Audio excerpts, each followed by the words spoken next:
Hi అండి, అందరికీ నమస్తే. ఈరోజు వీడియోలో ఎంతో పోషక విలువలు ఉన్న రాజ్మా కర్రీ ఎలా ప్రిపేర్ చేసుకోవాలో చూపిస్తానండి. చాలా బాగుంటుంది.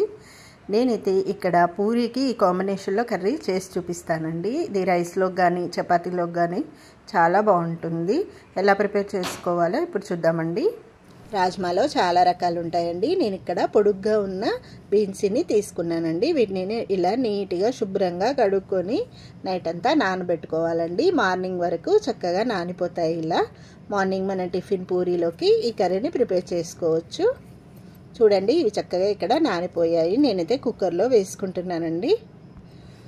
వీటిని కుక్కర్లో వేసుకొని ఒక గ్లాస్ వాటర్ వేసుకోవాలండి. ఇప్పుడు కొద్దిగా ఇందులోనే సాల్ట్ వేసుకోవాలి. కుక్కర్ మూత పెట్టుకొని మనం దీన్ని 6 నుంచి 7 విజిల్స్ వచ్చేంత వరకు మెత్తగా ఉడికించుకోవాలండి.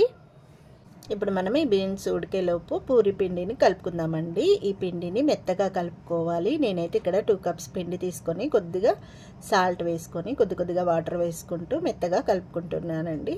అరగంట పాటు ఈ పిండిని మనం నానబెట్టుకోవాలి. అప్పుడే మనకి పూరీలు చక్కగా పొంగుతూ వస్తాయండి. ఇక్కడైతే నేను ఈ పిండిని సాఫ్ట్గా కలుపుకుంటున్నాను.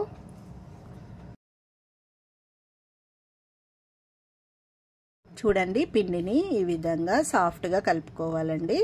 లేదంటే మనకి పూరీలు గట్టిగా వచ్చేస్తాయి, పొంగవు. ఇలా మెత్తగా కలుపుకున్న తర్వాత దీనిపైన మూత పెట్టేసుకొని మనం ఒక అరగంట పాటు నానబెట్టుకోవాలండి. ఇప్పుడు మనం కర్రీ ఎలా ప్రిపేర్ చేయాలో చూద్దామండి. కర్రీ ప్రిపేర్ కోసం నేను ఇలా ఉల్లిపాయలని, పచ్చిమిర్చి అలాగే టమాటాలు తీసుకున్నానండి. ఒక జార్ తీసుకొని అందులో ఈ ఉల్లిపాయలు వేసుకొని మిక్సీ పట్టుకోవాలండి.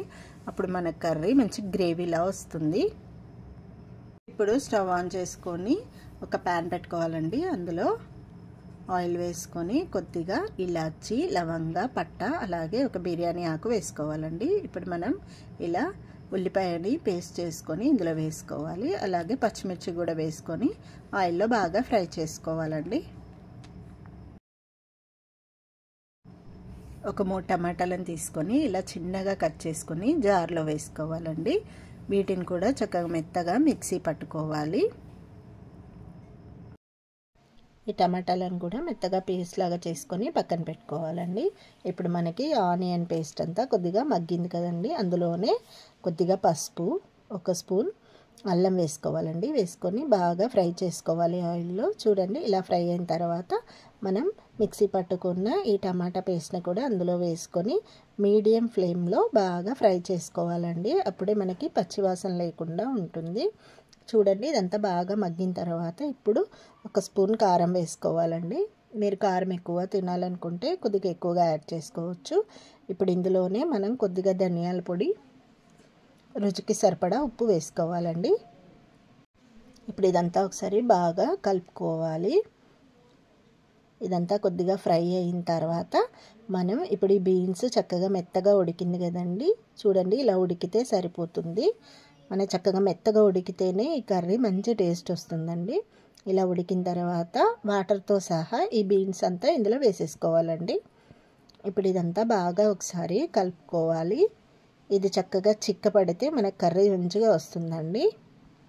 ఇదంతా కొద్దిగా దగ్గర పడిన తర్వాత కొత్తిమీర వేసుకొని ఒకసారి బాగా కలుపుకోవాలండి. ఇంకొద్దిగా దగ్గర పడితే సరిపోతుంది. మీకు ఇలాగే కావాలనుకుంటే ఈ స్టేజ్లోనే మనం స్టవ్ ఆఫ్ చేసుకోవచ్చు. ఇప్పుడు మనం పూరి ప్రిపేర్ చేసుకుందామండి. దానికోసం ఈ పిండిని అయితే ఒకసారి బాగా ఇలా కలుపుకోవాలండి. కలుపుకున్న తర్వాత ఇలా చిన్న చిన్న ఉండలుగా చేసుకోవాలి. నేను ఇక్కడైతే మీడియం సైజులో చేస్తున్నానండి. మీకు కావాలంటే ఇంకా పెద్దగా కూడా చేసుకోవచ్చు.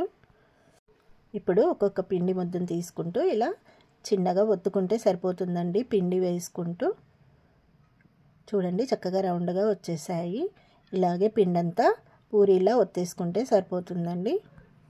ఇప్పుడు కడాయి పెట్టుకొని ఆయిల్ వేసుకోవాలండి. ఆయిల్ బాగా హీట్ అవ్వాలి. అప్పుడు ఒక్కొక్క పూరి వేసుకుంటూ కాల్చుకోవాలండి. ఇలా చక్కగా మనకి ఆయిల్ వేడిగా ఉంటే పూరి చక్కగా పొంగుతూ వస్తాయండి. చూడండి ఎంత చక్కగా పొంగాయో. ఒక్కొక్క పూరీని వేసుకుంటూ అన్నీ కాల్చుకోవాలండి. అంతేనండి, పిండి మనం ఎంత సాఫ్ట్గా కలుపుకుంటామో పూరీలు అంత చక్కగా వస్తాయండి. నేను ఎప్పుడు కానీ గోధుమ పిండితోనే పూరీలు చేస్తానండి. చాలా బాగుంటాయి.